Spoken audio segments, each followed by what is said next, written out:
Good evening, it's 8 o'clock. I'm Sally Baudet, live from Johannesburg. Your top stories tonight. Run down! Run when you no!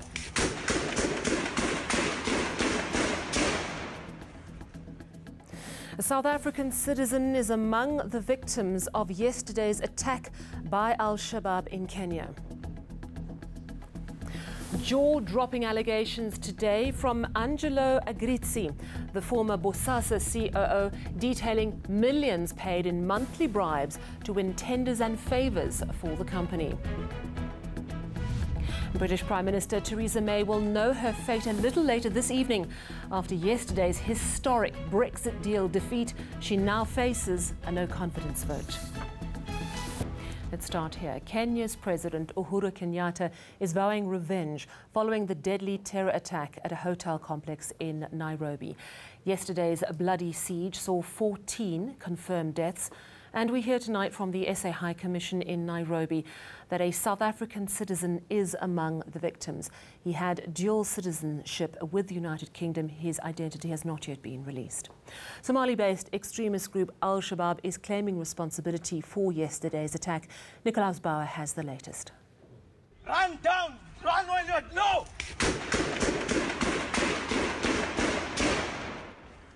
The terror attack in Nairobi officially came to an end on Wednesday morning, a little over 12 hours after it began. I can now confirm that as of about 1 hour ago, the security operation at Dusit Complex is over and all the terrorists eliminated. The attacks claimed the lives of at least 14 people and seen hundreds evacuated from a luxury hotel complex in the Kenyan capital. Al-Qaeda-linked terror group Al-Shabaab is vowing this attack won't be the last. The objective is clear: sending a message to the Kenyan government for as long as your soldiers are deployed in Somalia via AMISOM, you will be a target of attack. Some Kenyans are questioning their government's ability to keep them safe. Security should have been beefed up since there was a warning that an attack was imminent. The government should have been more vigilant and not have waited for something to happen before getting serious. They should be serious about this at all times. Back here, South Africa is offering its condolences. As a country, as a continent, we are committed to ensuring that indeed the guns on the continent are silenced by 2020. And this particular attack is not only an attack on the people and the government of Kenya, but I think is an affront to the aspirations of the African continent as a whole. Kenya remains on high alert following the incident. Well, if you thought state capture was all about the Guptas, think again. Staggering allegations emerging today as the state capture inquiry resumed. Now, the former chief operating officer of Bosasa Facilities Management Company claims the company, now known as African Global Operations, spent up to 6 million rand every month paying bribes. Angelo Agrizzi has implicated himself, his former boss, Gavin Watson, and colleagues in corruption, and he says there's plenty more to come. Erin Bates is following the story. All right. Day one of 2019's hearings signalled a breakthrough. My full names are Angelo Agrizzi. Do you have any objection with taking the prescribed oath? I do It's not. the first time a self-confessed corrupter has taken the stand. Please raise your right hand and say, "So help me God." So help me God. Angelo Agrizzi's admitting to being the bag man for bribe money. You may proceed, Mr. Pretorius. Thank you, Chair. Chair, the plastic bags are a security bag, very similar to your standard SAPS security, what do they call it? Evidence bag? Evidence bags. They are serialized and they have a tamper-proof seal. In this case, however, the bags are not transparent or translucent. They are grey, so you can't actually see what is in the bag. That's what they basically are. So cash would be packed in those bags and those bags would be taken out. Agrizzi's claiming union boss Simon Mofokeng was a beneficiary of Bosasa kickbacks. Mofokeng allegedly received up to 15,000 rands worth of groceries per month. It was bribe packs, Chair, it was cold drinks, it was various grocery items, that type of thing, and they had to be delivered to Simon Mofokeng. Did he ever complain? When he felt that he was being done in and he needed extra, perhaps he needed an extra couple of kilos of meat, he would phone Gavin Watson and complain incessantly. Right, so your approval would be permission to continue to execute the order? It'll be permission to pay a bribe, yes, Chair. Right. Agritsi's testified bribes would be logged as operational marketing expenses.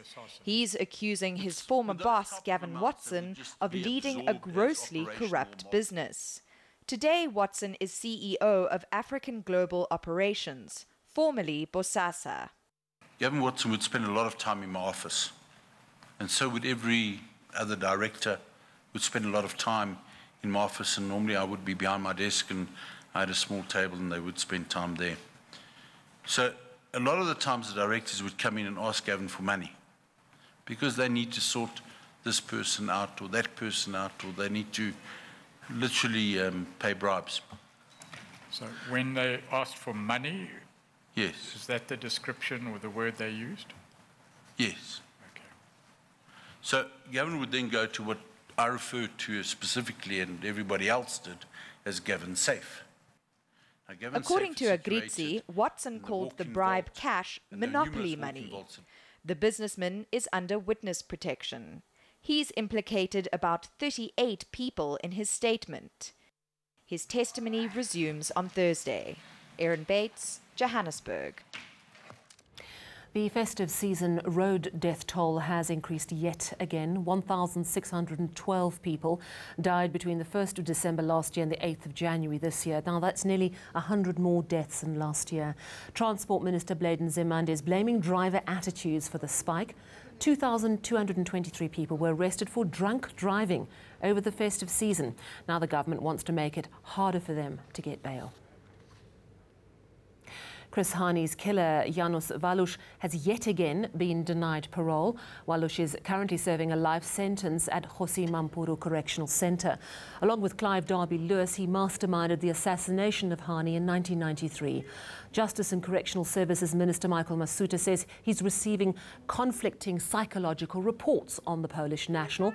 And Walusz, he says, has shown remorse for Hani's family, but still is not sorry that he murdered the Communist Party leader. A meeting between the Mineral Resources Minister and the Xolobeni community in the Eastern Cape collapsed into chaos today. That's after Gwede Mantashe said his department will conduct a survey to establish whether residents will agree to titanium mining in the area. Now, the community is deeply divided over this issue. The minister's visit to Xolobeni follows a North Gauteng High Court judgment last year. The court has ruled the community must give full consent to the Mineral Resources Department before mining rights can be granted. Still ahead on eNews, Zimbabwean nationals called on the South African government to pressure Harare to respect human rights. And of course, all the markets with Rafiwa. Absolutely, Sally. So the local unit was mixed today, but it did hold its own. And this is despite that historic vote we saw in the UK last night. We'll find out just why.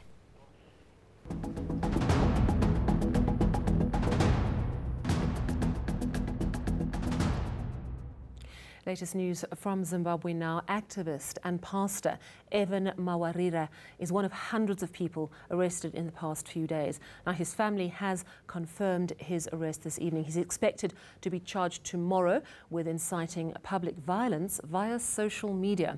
At least 6 people have died in Zimbabwe since protests over a massive fuel price hike turned violent. Today in Pretoria, Zimbabwean nationals called on our government to pressure Harare to respect human rights. They've demonstrated outside their embassy in Pretoria, as Kaelihle Kumalo reports. The untold suffering of Zimbabwean nationals must end. That's the war cry amongst these protesters. They believe their country is on the verge of a national crisis. Amid the deadly demonstrations against the steep fuel price hikes, internet connectivity has been shut down and sparking panic. Mr. Ramaphosa, which is the president of South Africa, and the SADC chairperson, which happens to be the president of Botswana, to call an emergency meeting to address the crisis in Zimbabwe. The people have spoken, why shut the internet?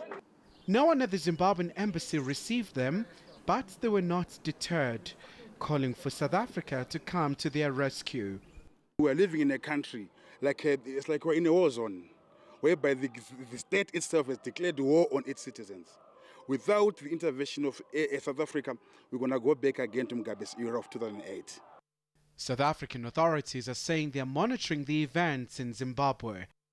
Meanwhile, the country's president, Emmerson Mnangagwa, has broken his silence, saying he's saddened by what has happened. He's denouncing any acts of violence. Mnangagwa is currently away in Russia, resulting in accusations that he's missing in action while his country is facing a disaster. Kailihle Kumalo, Pretoria. Let's talk rands and cents now with Rofiwe Madzena. Thank you very much for joining us. We're talking Eskom. Now, Monday we had NERSA, the regulator, those hearings, their requests for an increase, and today we got a bigger picture of the debt problem. Right, so the CFO has come out, Khalib Kasim, to say that they are expecting a full year loss of over 15 billion rand. Analysts are anticipating that this is going to be closer to 20 billion rand, and I mean it's more than was expected given that there's been such a significant move towards changing the management structure and really trying to turn around the power utility. So that news comes as a little bit of a shock. So, I mean, they have asked NERSA, as you've mentioned, for 15% over the next 3 years, and this money is set to really help them control the debt that they've accumulated over the years. So if they don't get this, the picture for Eskom is really dim. And I mean, and they have been criticized for focusing significantly on operational issues and not trying to fix their financial standing. So a lot of what needs to be done now going forward is really just to focus on the financial status of the company and really trying to work beyond just getting tariff increases to operate substantially. Any indication of whether the losses can now be contained? You know, there's new leadership. Is the ship slowly turning around, or is it just going to continue to be a money pit?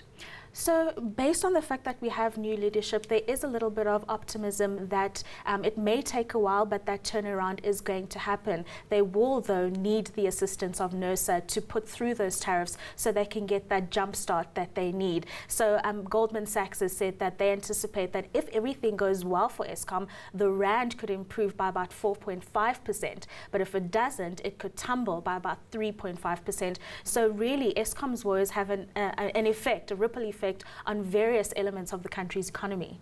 Absolutely. And speaking of the rand, let's have a look at the markets today. Let's, Sally. So today looks like the global markets priced in Prime Minister Theresa May's defeat as they remain stable. On the local front, the JSE closed higher, and that's thanks to solid performance by industrials led by Naspers and the banks and US market opening. Retail stocks were also in the green after positive retail figures.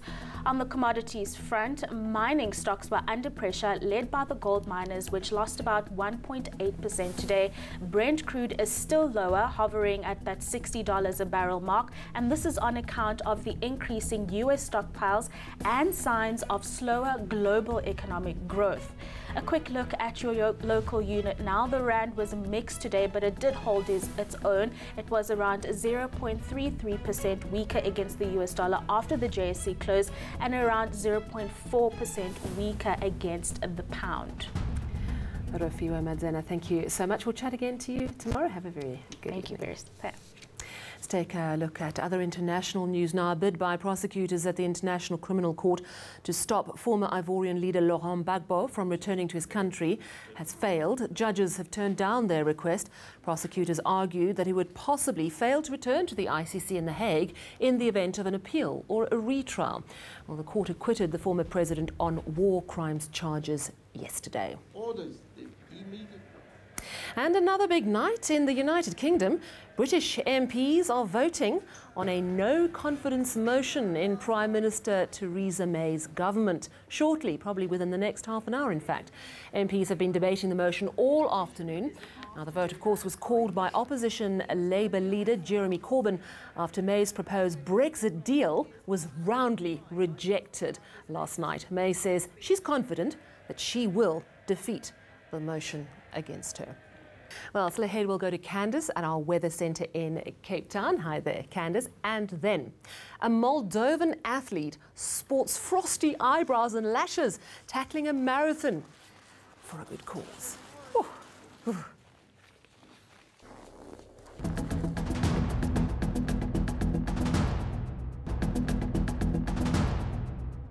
To Cape Town we go. Candace McKechnie has all your weather news. Good evening. How's it looking?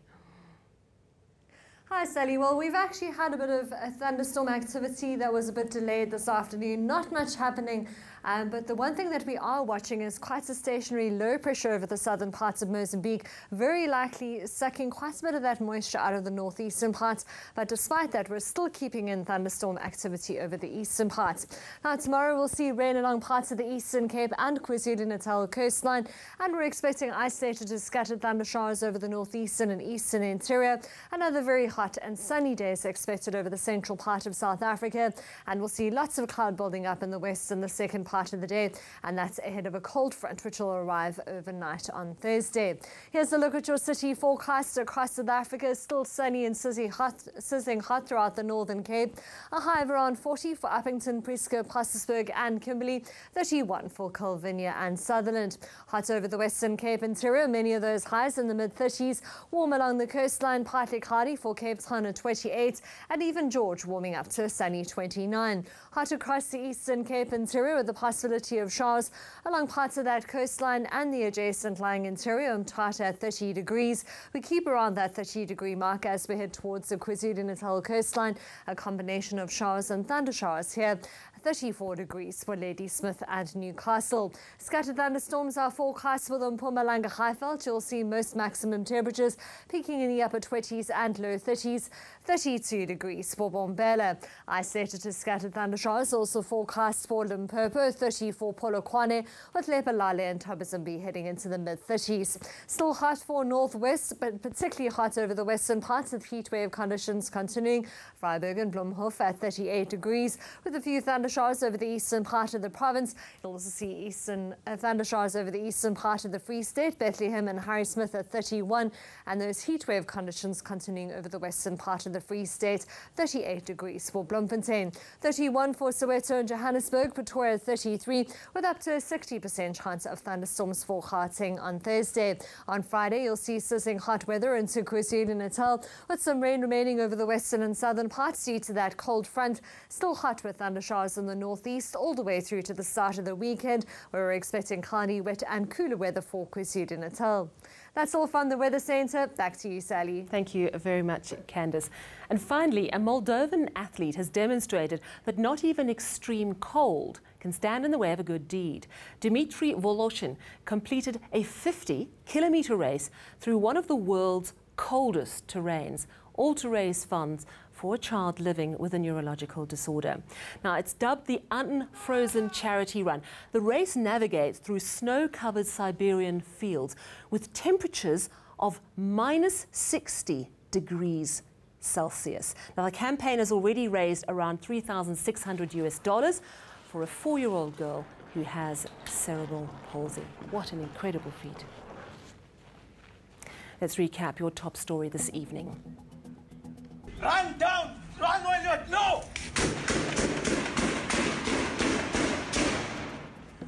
A South African citizen confirmed among the victims of yesterday's attack by Al-Shabaab in Kenya. Jaw-dropping allegations today from Angelo Agrizzi, the former Bosasa COO, detailing millions paid in monthly bribes to win tenders and favours for the company. British Prime Minister Theresa May will know her fate probably in the next few minutes. After yesterday's historic Brexit deal defeat, she now faces a no-confidence vote. From me and the team, it's a very good night.